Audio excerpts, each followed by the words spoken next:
Toujours dans le cycle de vie d'une vente, et cette fois, on passe à la facturation.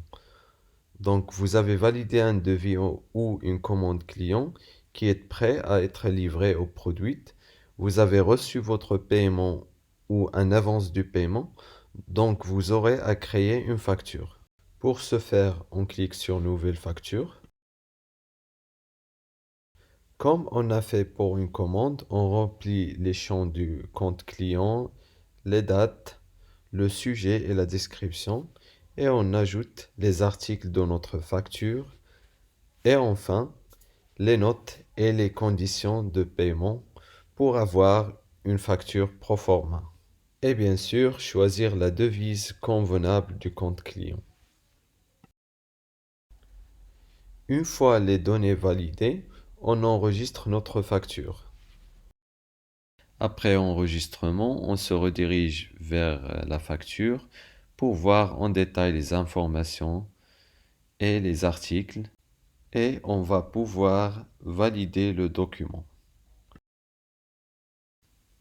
Et voilà le statut qui est changé en validé et par la suite, on pourra visualiser la facture en format d'impression PDF.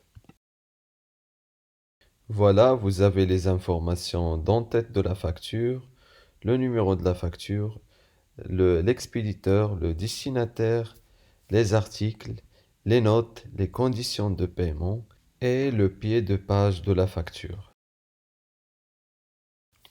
On revient vers la liste des factures et on retrouve notre document enregistré. Une autre façon de créer une facture est de le faire à partir d'un document parent comme une commande ou un bon de livraison. Donc cette fois-ci, on va voir un document BL déjà enregistré dans le système et par la suite, on va le convertir en une facture de vente. Donc on a un message de succès qui montre que la conversion était effectuée. On va lister les factures et on va pouvoir retrouver notre document de facture qui est généré à partir du bon de livraison. On valide cette facture et comme vous pouvez voir, l'option de paiement en bleu s'active pour commencer les règlements du compte client. On va voir la gestion financière en détail dans ce qui suit.